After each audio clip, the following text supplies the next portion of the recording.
everybody. I'm Bob Sherman, and here we are again in the listening room.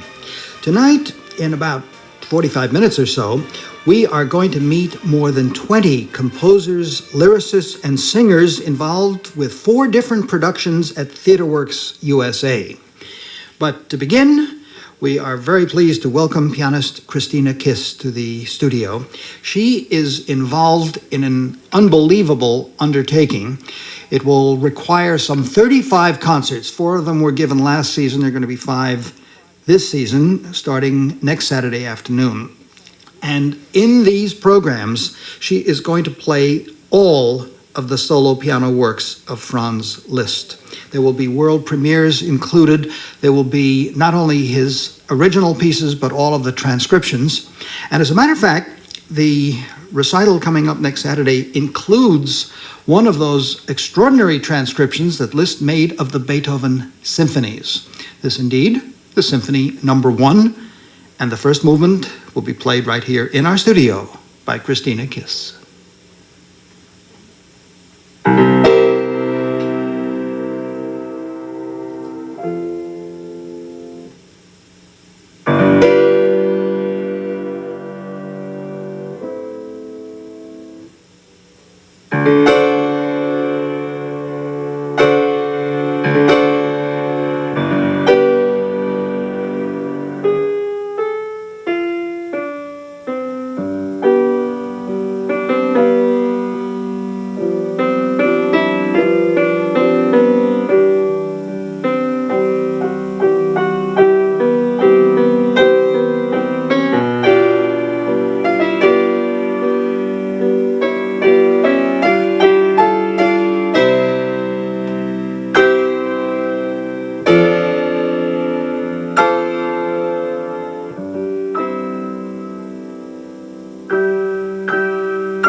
Bravo. We've heard the first movement of the Beethoven First Symphony in the piano transcription by Franz Liszt. Performance here in our studio by Christina Kiss.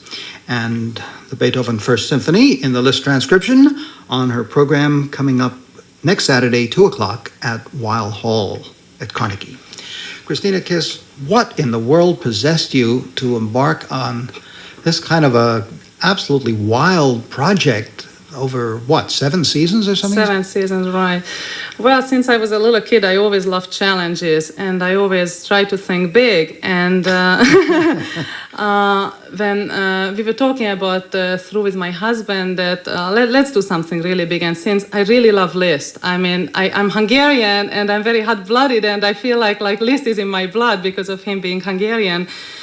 And we just thought that this would be a great new project to do. And also that about 70 or 80% of all of the Liszt works I already knew from before. So that gave us the idea. So you had a yes, I already had a majority of the pieces in my hand. Christina, so often when anybody undertakes the complete works of whatever, I would say Beethoven included, yes, you will run into all kinds of second-rate, third-rate stuff that was done because he had to get a piece out to a publisher in a hurry or whatever. There's a lot of filler material. Did you find this to be the case with Liszt? All of the pieces that we don't know, are they really worth knowing? It is definitely true. It is worth knowing. You know, like few years ago, I was mostly interested in Liszt as far as, the octaves and the great technical ability. But, I really grew up and I really checked those slow, very beautiful pieces out. And they are, you really start loving them. It's like so emotionally rich. It's so beautiful. I mean, he has like anthems. He has like 4 versions of the Ave Maria. And everybody only knows the Schubert Ave Maria, the Liszt transcription. But it's so many other more beautiful pieces. And I don't think Liszt really wrote so many pieces just because he had to have it published or because he had a quota to fill, So I think they are really beautiful, at least it is for me, and I think it also for the public. So many of them not even recorded. I can just read you a little bit of Alan Cozen's review of one of Christina Kiss's recitals last year, and he spoke to what you just said. Matter of fact, this is how the review ends. What made Miss Kiss's performance exciting was the sense that she seemed to see the works as tone poems and emotional outpourings rather than simply as display pieces. Her tempos had an elasticity that made her readings breathe and transformed their technical fire into something deeper. So this is obviously quite reflective of what you're trying to put in. Yes, and it's just really labor of love. I think I'm the luckiest person alive because I really love what I'm doing, and this project just really keeps me going. And every morning I wake up happy. It's really such a beautiful thing. Always something to look ahead instead of just thinking of a regular concert program. I just think ahead. Oh, what's next? And also the programming. To put it together, because what I'm trying to do, I'm not doing it chronologically, I'm not doing it actually in any particular order. What I'm doing, I'm also putting some very technical, some very slow pieces together. I pair it, because I also have to think of the audience. So like for example, last season I did a lot of etudes. Okay, I did the 6 Paganini etudes, I did the transcendental etudes, so those things are over with. But so I'm just pairing it, if I would listen through another pianist's ear, that what would be actually good for the audience. Tell us about the 2 pieces you're going to play for us now. These are also on the Saturday program, right. The first one is Lac de Wallenstadt, and after that it will follow the Pastoral. I also pair these 2 pieces together. They are both very slow pieces, very beautiful, very emotionally rich, and he wrote it. This is from the Années de Pèlerinage, the pilgrimage, years of pilgrimage. This is the Swiss years. And I think they are both very beautiful. These are, maybe he was about 25, 26 years old when he wrote it. It's pretty early in his life. All right, if you will, we will send Christina Kiss back to our studio piano for these 2 short pieces of Franz Liszt.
Very beautiful. The gentle side of Franz Liszt, Lac de Wallenstadt and Pastoral, both played here in our studio by Christina Kiss, and both will be played again in Weill Hall at Carnegie next Saturday afternoon. It's a 2 o'clock program that begins the first of 5 in this year's series, this season's, of the complete solo piano works of Franz Liszt. Christina, there's one other piece on the program that I must ask you about, because it says here United States premiere. And I'm always astonished that at this late date there can still be United States premiere pieces by major composers like Liszt. What's going on? Well, this piece was published last year. This is the Bravura variation, which is based on a Paganini theme, Paganini etude theme, de la Campanella. It's a beautiful piece. It's actually technically even more challenging than the sonata in B minor. Well, wait a second. What happened to Campanella? What happened to Campanella? Is this different? This is different, but it has that theme from the Campanella. Yes, it plays with that for a long time. It's about a 15-minute piece, and it's very challenging also technically. And where was it all this time? Well, I have no idea. I just know that it was published in the Edition Musica Budapest edition last year, late last year. So it might be even a world premiere. Wow. Are there other works of this sort that are completely unknown? Oh, definitely. It's a lot of different pieces that I know about, and some that I don't know about, and some that I'm in constant contact with. I'm in contact with the Hungarian Edition Musica edition, you know, so they know me very well over there, and they send me the new stuff constantly. So it will be a lot of world premieres. May turn into more than 35 concerts the way things are going. And I also would like to top it off with the concertos on the end. Well, That'll keep you busy for quite a while yet. Oh, yes. And I also do the transcriptions, opera transcriptions, and I'm very happy with them. You know, since I was a little kid, I loved operas and I love Verdi. And also last year I did a lot of Wagner. I did Isolde's Liebestod. I did all of different sort of stuff. And Elsa's Dream. Oh, my God, is that a gorgeous list? Oh. Well, one of the pieces you did last year, you said you would repeat for us today. And Yes, that's the Rigoletto Paraphrase. Rigoletto Paraphrase, right. All right. Now we turn to the bravura side of Franz Liszt. And here again in our studio, Christina Kiss.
Talk about bravura. We've certainly had it there. The concert paraphrase of Rigoletto by Franz Liszt, and playing here in our studio by Christina Kiss. Again, a reminder, not that piece, but a whole bunch of others, including the United States and possibly the world premiere of the Grand Fantasie de Bravura of Franz Liszt, will be on the program Saturday afternoon, 2 o'clock, at Weill Hall at Carnegie. It's the first of 5 programs devoted, of course, to the music of Liszt.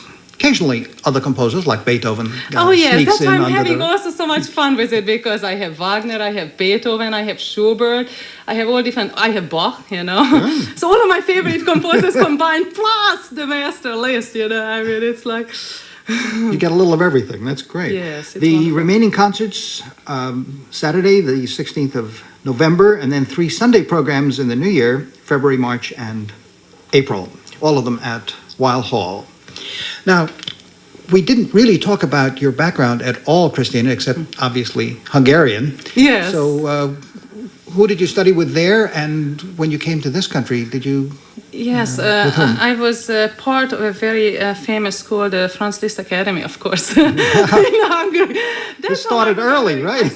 That's how I was already obsessed with Liszt. I remember that they had a Liszt museum in the building, and I always snuck in. I made friends with the guards, and I always snuck in. I always played on his piano. I also played on his piano in Weimar. I had a concert there. So I was you know, since my childhood, that was my dream.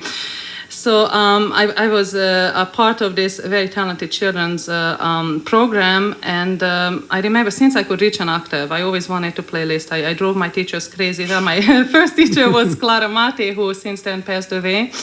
And at the academy, my teacher was Kornél Zempléni, who is actually very famous in Hungary, and he is also the one who revised this whole Edition Musica Budapest edition. You came to this country when? I came 10 years ago when I got married to a wonderful American pianist, André Erdös, who is very supportive of me. Without him, I couldn't do it. That's for sure. Actually, it was about 70% his idea, this whole Liszt cycle, so I can thank His idea him. for you to learn it. That's great. Lovely. I guess he knows that I can do it. And, He you can know, stay so out it in the came from porch him. in the hammock, and you practice it. So that's where I studied, and I remember playing so many Liszt pieces. I remember my first Liszt piece was the Villa d'Este, Jeu alla Villa d'Este, and also seeing the real Jeu alla Villa d'Este in Rome, it gave me really the idea, and also the Liszt Sonata. So I had already quite a few pieces over there. We are going to take advantage of you one more time, if we may, Christina, for an encore. We're going to return to the Beethoven First Symphony. But before you go over, this is a very different kind of Liszt transcription, obviously. The Rigoletto, he takes the theme and runs with it. Exactly. And the Beethoven is very straight. I mean, he doesn't Very add... reserved. He doesn't, No, he doesn't add anything, and it's bar by bar. You know, so many times I listen to the symphony. You know, even though I know it, but you have to really check up on it bar by bar. And it's very interesting because you have to actually hold back a little bit. It's very much in rhythm. It's very much in 1, 2, 3, 4. You can't really over dramatize it. You can't really romanticize it. You know, so you have to be very careful with it. You know, it depends if you play Wagner, that's something else, or Verdi, or Beethoven, or Bach. You know, Bach even more. You have to be even more careful. All right, we'll worry about Bach another time. Meanwhile, back to Beethoven / Franz Liszt, and this time the finale of the Symphony No. 1.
have certainly had some exciting performances today in the studio. This one now, sort of bringing us full circle. Christina's Kiss started with the first movement of the Beethoven first. Now we've got the finale.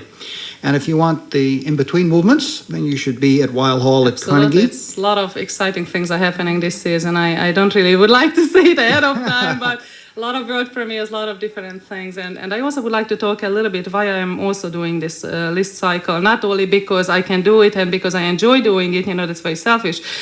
But I'm doing because I think Liszt is very much underplayed. I mean, I think maybe only about 20% of his works are played constantly. Actually, 20%. I mean, what am I talking about? Actually, his very famous pieces I can count on my two hands. But, a lot of his works are, recorded, not all of it. And I also would like to record it. But, it's such a big challenge. And there's so many beautiful pieces. And I think at least 60% of his pieces that no one ever heard. I mean, I think they're the most beautiful thing you ever heard. Well, we're going to hear them gradually. All right, wonderful. Hopefully you too. So again, the first concert this season is coming up next Saturday, 2 o'clock at Weill Hall, and then there'll be further programs in November, February, March, April, and on for another 5-6 seasons until we wrap up all of the works of Franz Liszt. Christina Kiss, great good luck to you. Many, many thanks for joining us. Thank you very much for having me. And with that, time for our first intermission. Thereafter, on to Off-Broadway with TheatreWorks USA.